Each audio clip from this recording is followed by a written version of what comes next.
एक अद्भुत ऊर्जा, उत्साह और डायनेमिज्म को महसूस कर रहा हूं। ये केवल एक सामान्य बिजनेस इवेंट नहीं है, ये भारत और फ्रांस के बेस्ट बिजनेस माइंड का संगम है। अभी प्रस्तुत की गई सीईओ फोरम की रिपोर्ट का स्वागत है। मैं देख रहा हूं कि आप सब इनोवेट, कोलैबोरेट और एलिवेट उस मंत्र को लेकर के चल रहे हैं। आप सिर्फ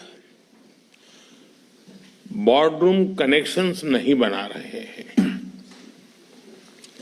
आप सब भारत फ्रांस स्ट्रेटेजिक पार्टनरशिप को भी मजबूत रहे हैं।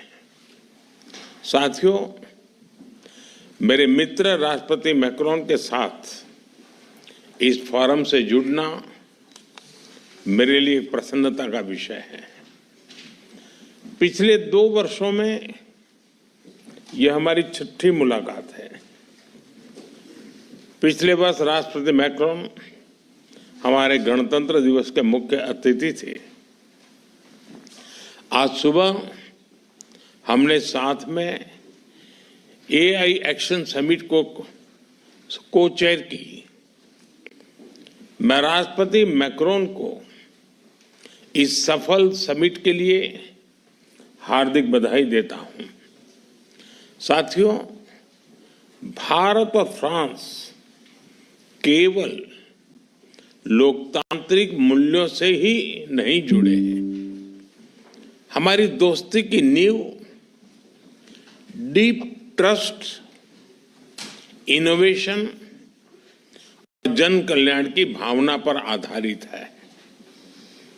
हमारी साझेदारी केवल दोनों देशों तक ही सीमित नहीं है।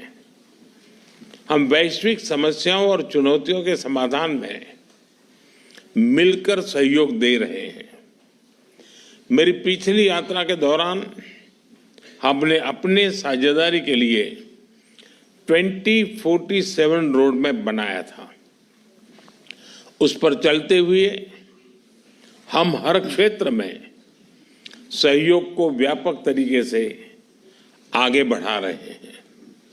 साथियों, आप में से अधिकतर कंपनियां भारत में पहले से मौजूद है।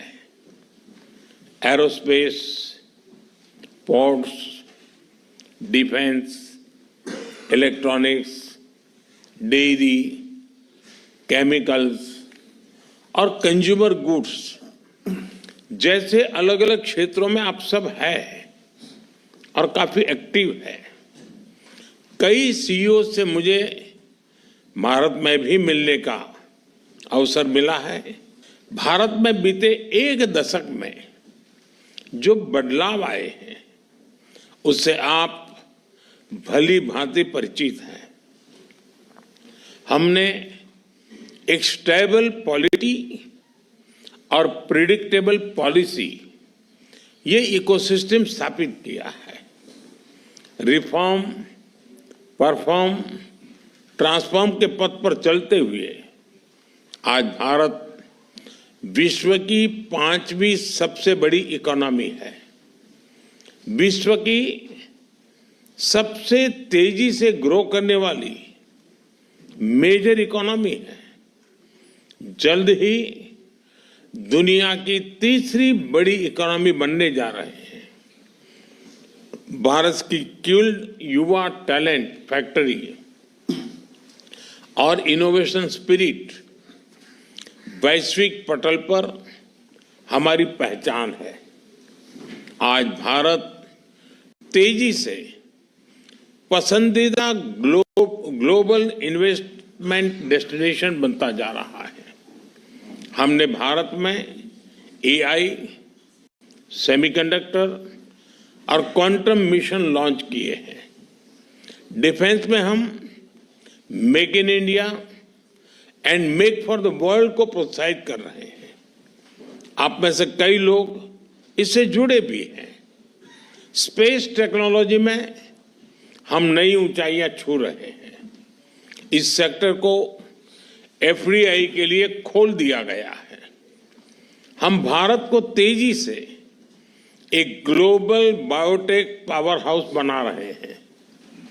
इंफ्रास्ट्रक्चर विकास हमारे लिए प्राथमिकता का विषय है और इस पर हम सालाना $114 बिलियन से अधिक का पब्लिक एक्सपेंडिचर कर रहे हैं। हमने मैसिव स्केल पर रेलवे ट्रैक बिछाए हैं। टेक्नोलॉजी का इस्तेमाल कर रेलवे को मॉडर्नाइज और अपग्रेड कर रहे हैं। 2030 तक 500 गीगावाट के रिन्यूएबल एनर्जी के लक्ष्य की ओर हम तेजी से अग्रसर हैं। इसके लिए हमने सोलर सेल मैन्युफैक्चरिंग को बढ़ावा दिया है। क्रिटिकल मिनरल मिशन भी शुरू किया है। हमने हाइड्रोजन मिशन हाथ में लिया है।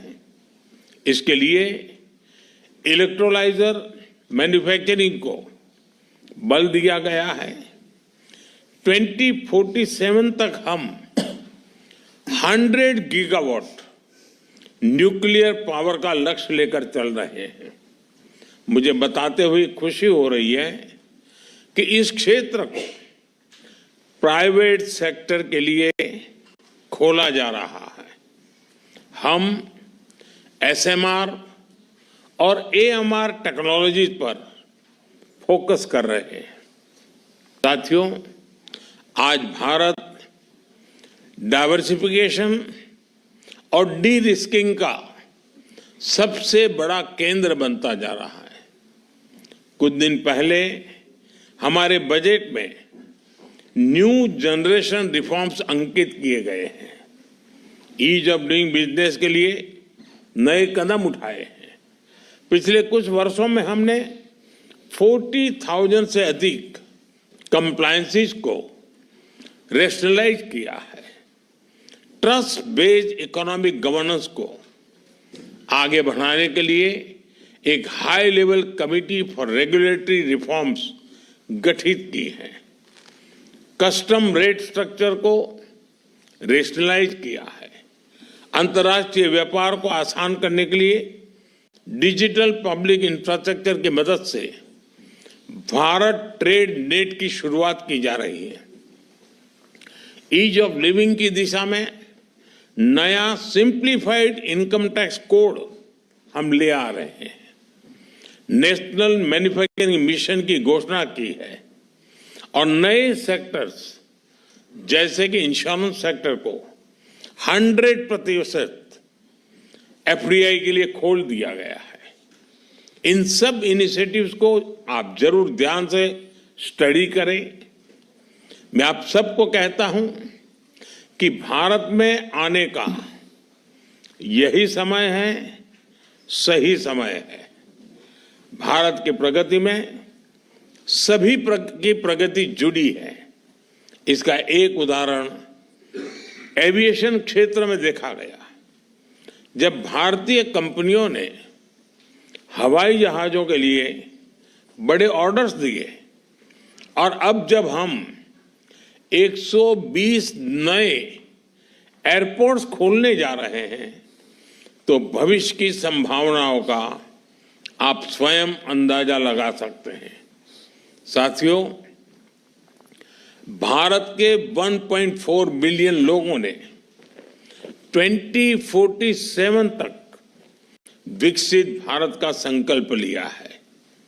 चाहे डिफेंस हो या एडवांस टेक्नोलॉजी, फिनटेक हो, फार्मा, टेक हो या टेक्सटाइल, एग्रीकल्चर हो या एविएशन, हेल्थ केयर हो या हाईवेज, स्पेस हो या सस्टेनेबल डेवलपमेंट, आप सभी साथियों के लिए इन सभी क्षेत्रों में इन्वेस्टमेंट्स और कोलैबोरेशंस की अनेक संभावनाएं हैं। मैं आप सभी को भारत की विकास यात्रा से जुड़ने के लिए आमंत्रित करता हूं।